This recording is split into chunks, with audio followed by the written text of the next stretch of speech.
ini nangkep sekali. Dan kenapa aku harus menolongmu? Beri aku satu alasan. Kamu selalu mengganggu. Jangan makan mangsaku di darat. Kau yang duluan memakan ikan-ikan. Besar melihat bangau sedih itu lalu mendekatinya. Sedih. Ya ampun, ada berita yang...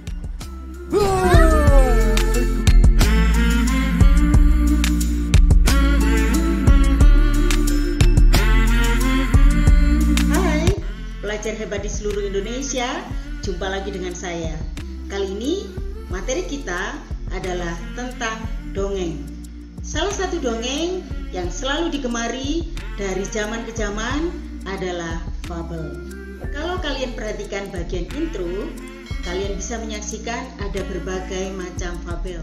Ini cerita tentang si kancil, kura-kura, bahkan ada cerita tentang singa, penguin yang sudah dimodernkan dan difilmkan dengan animasi yang luar biasa. Jadi, apa yang dimaksud dengan fabel dan apa saja yang termasuk di dalamnya? Langsung saja kita ikuti materi selengkapnya. Pengertian fabel. Fabel adalah jenis dongeng yang menceritakan mengenai kehidupan binatang yang dapat berperilaku seperti manusia.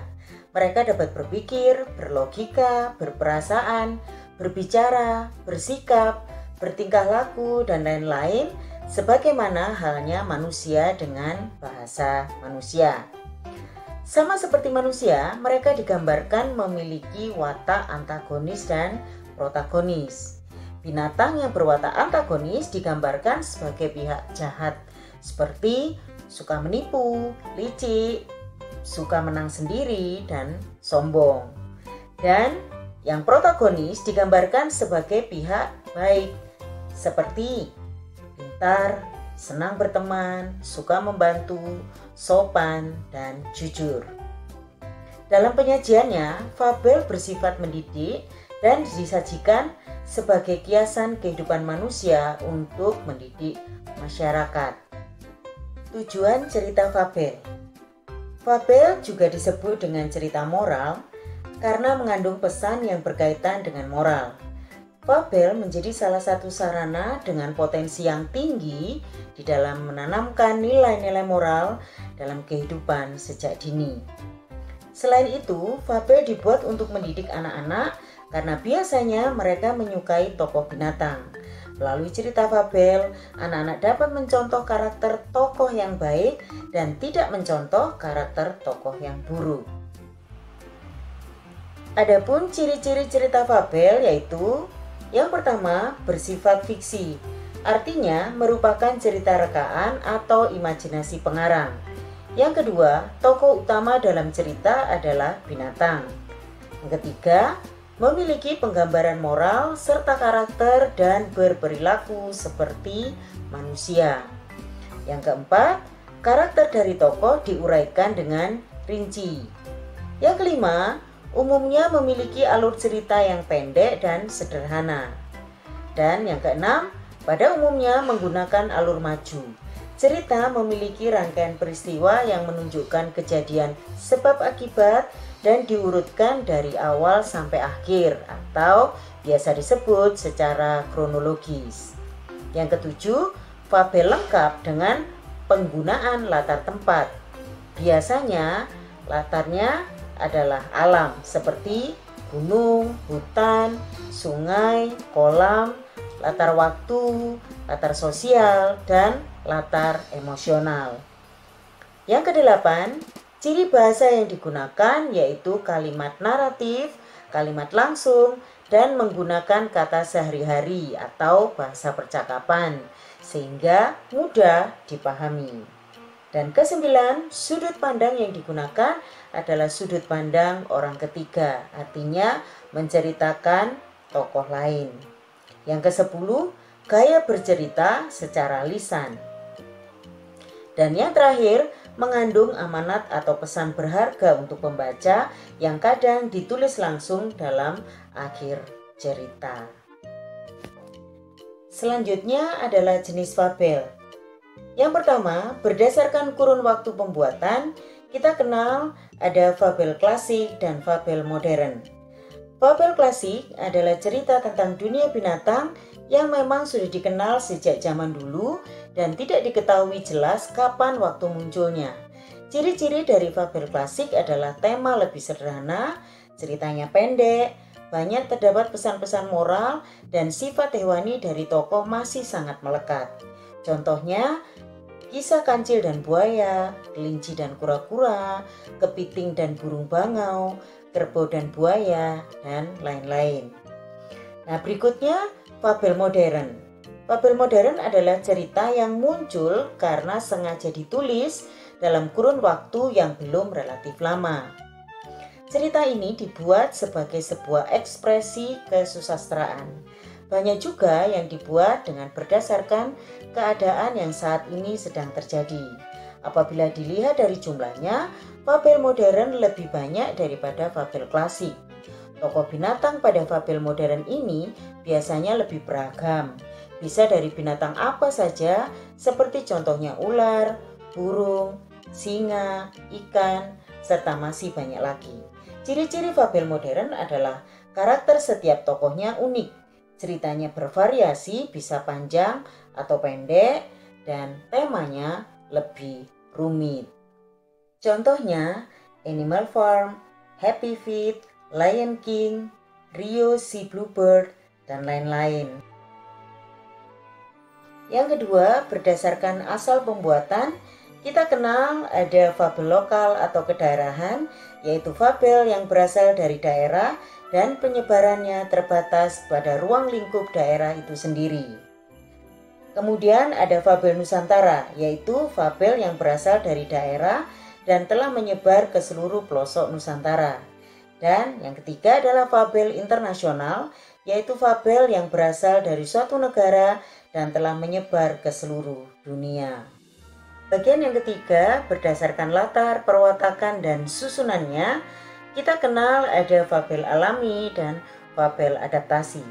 Fabel alami adalah sebuah cerita tentang binatang yang memiliki karakter sama dengan karakter aslinya di dunia nyata. Misalnya, kisah tentang harimau. Di dalam cerita fabel, tokoh harimau memiliki karakter yang rakus dan buas. Fabel adaptasi, karakter tokohnya merupakan adaptasi dari karakter lain.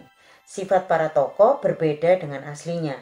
Penulis sengaja memberikan kesan yang berbeda pada tokoh binatang di dalam cerita. Misalnya, tokoh harimau yang notabene rakus dan buas di dalam cerita telah diubah menjadi sosok yang baik hati dan suka menolong. Berdasarkan wujud pesan moral, kita kenal fabel koda dan fabel tanpa koda.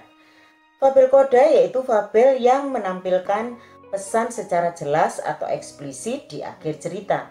Biasanya ditulis secara langsung menggunakan bahasa yang mudah dipahami oleh pembaca, khususnya anak-anak. Pesan moral berada di akhir cerita. Dan fabel tanpa koda yaitu fabel yang menampilkan pesan yang jelas di akhir cerita secara tersirat atau tidak langsung atau implisit dalam cerita. Pembaca bebas menganalisis sendiri pesan moral yang terkandung dalam cerita. Selanjutnya berdasarkan isi cerita. Berdasarkan isi dan kandungan cerita, fabel terbagi menjadi fabel jenaka, fabel tragedi, fabel romantika, dan fabel heroik. Fabel jenaka yaitu fabel yang mengandung cerita lucu dan mengundang tawa pembaca. Fabel tragedi yaitu fabel yang mengandung cerita sedih dan mengundang keprihatinan pembaca. Sedangkan fabel romantika yaitu fabel yang mengandung kisah romantis dan percintaan.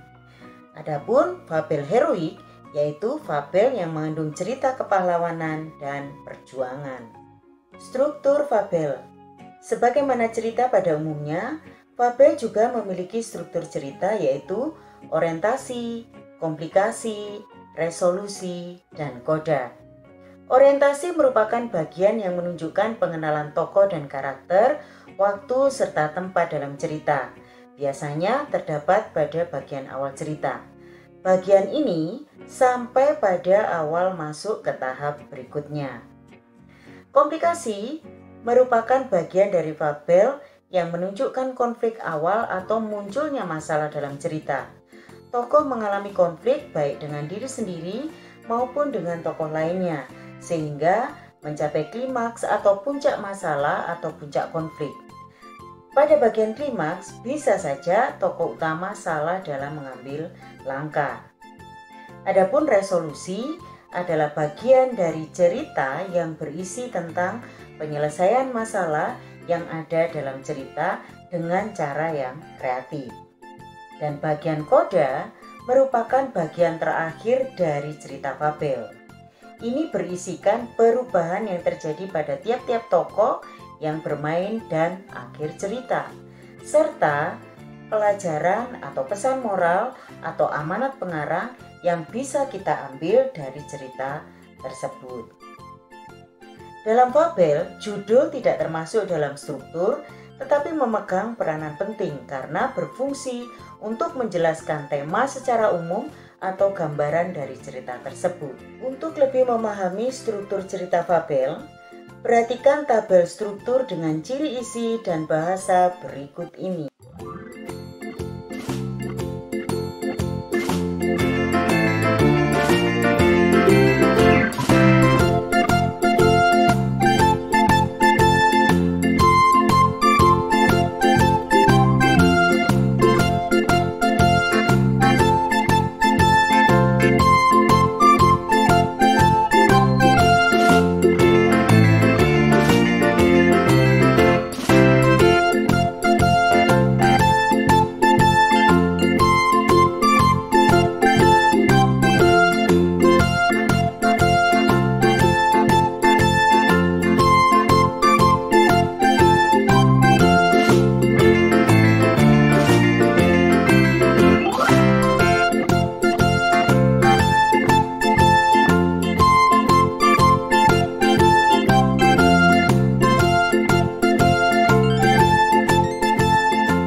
Pelajar hebat Indonesia, kita sampai pada kaidah kebahasaan cerita fabel.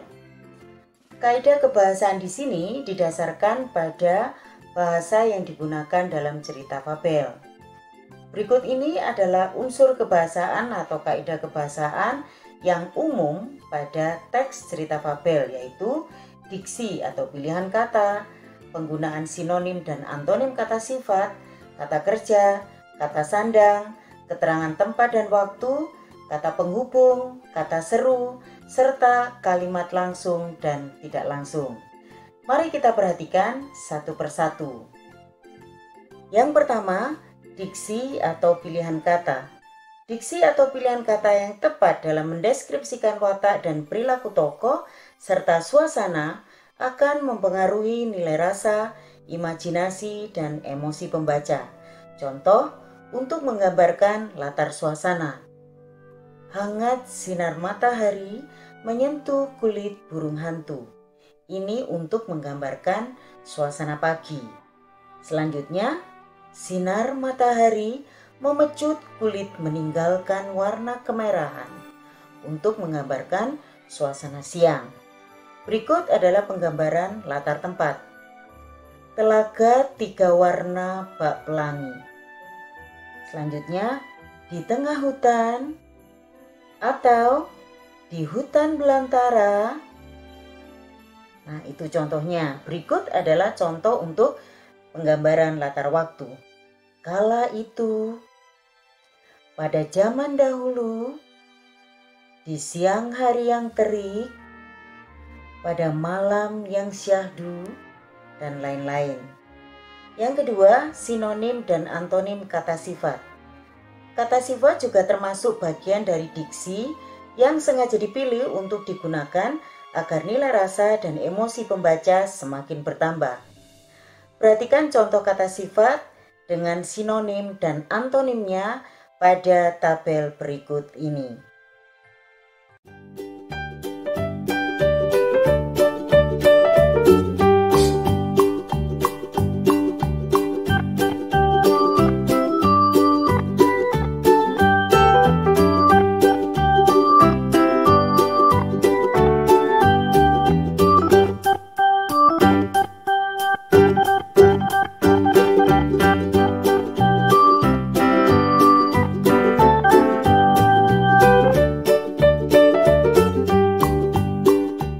ketiga adalah kata kerja.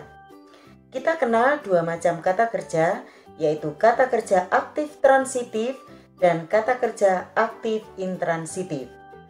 Kata kerja aktif transitif adalah kata kerja aktif yang memerlukan objek dalam kalimat. Contoh, memegang, mengangkat, memikul, mengendarai, mendorong, dan lain sebagainya. Dan kata kerja aktif intransitif adalah kata kerja aktif yang tidak memerlukan objek dalam kalimat. Contoh, diam, merenung, berpikir, dan lain sebagainya. Bagian yang keempat adalah penggunaan kata sandang si dan sang. Perhatikan contoh berikut. A. Sang kancil berusaha membantu Kerbo mendapatkan keadilan. B.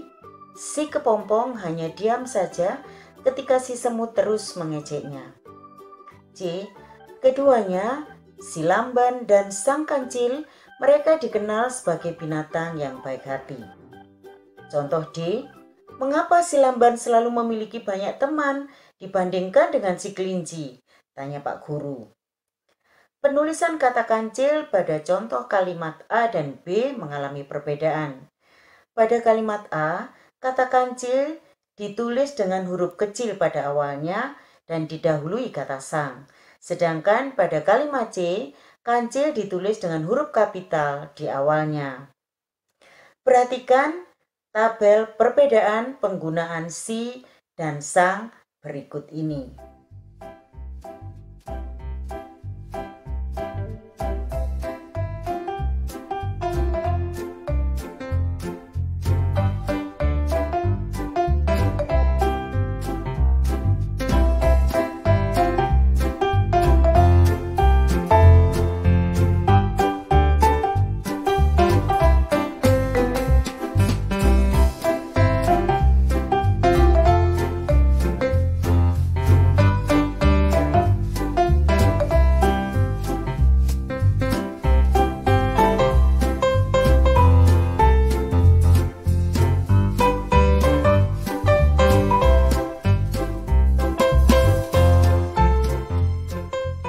Bagian yang kelima adalah kata keterangan tempat dan waktu.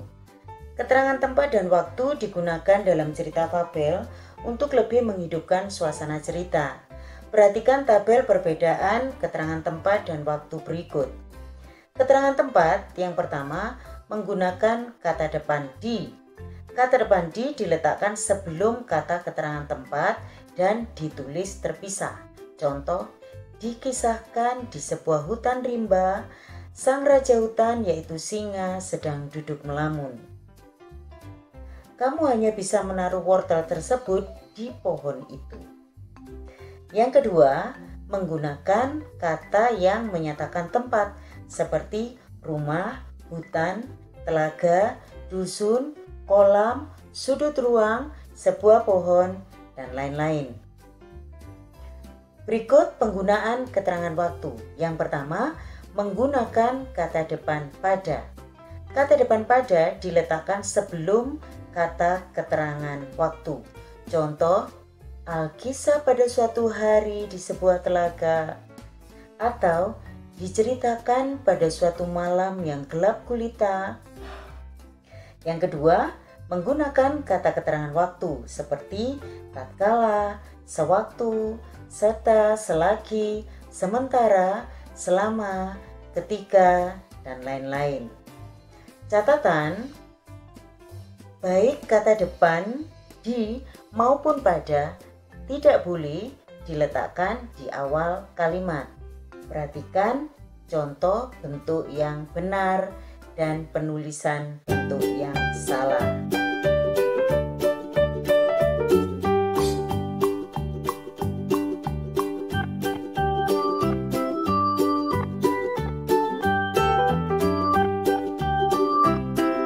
Bagian yang keenam adalah kata penghubung.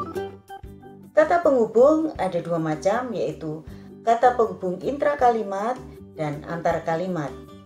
Untuk mengetahui pengertian dan perbedaan serta penggunaan kedua kata penghubung tersebut, perhatikan tabel berikut ini.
Generasi Cerdas Indonesia, kita sampai pada kaidah kebahasaan bagian 7 yaitu kata seru. Kata seru adalah kata-kata yang digunakan untuk menggambarkan perasaan seseorang seperti marah, sedih, gembira, sakit, heran, kagum, terkejut, dan sebagainya. Ciri-ciri kata seru yang pertama, memiliki intonasi yang mencerminkan perasaan. Yang kedua, kata seru diletakkan di awal kalimat. Yang ketiga, antara kata seru dan kalimat dipisahkan dengan tanda koma. Dan yang keempat, biasanya kalimat diakhiri tanda seru. Jenis kata seru antara lain interjeksi kejijian, kekesalan, kekaguman atau kepuasan, kesyukuran, harapan, keheranan, kekagetan, ajakan, panggilan, dan interjeksi kesimpulan. Nah, seperti apa contoh kata seru tersebut dan bagaimana penggunaan dalam kalimat? Kita perhatikan satu persatu.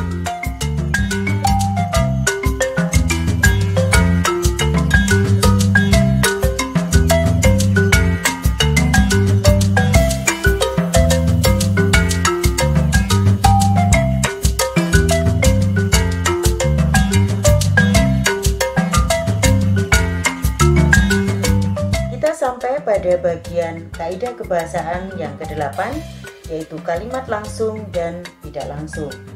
Apa yang dimaksud dengan kalimat langsung dan tidak langsung? Bagaimana ciri-cirinya dan bagaimana pula penggunaannya di dalam kalimat? Mari kita perhatikan satu persatu penjelasan berikut ini.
Generasi Hebat Indonesia, jika kalian tertarik untuk menulis cerita fabel, kalian bisa melakukannya dengan mengikuti langkah-langkah sebagai berikut.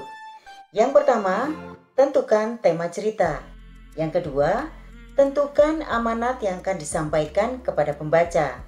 Yang ketiga, tentukan tokoh hewan yang akan berperan dalam cerita.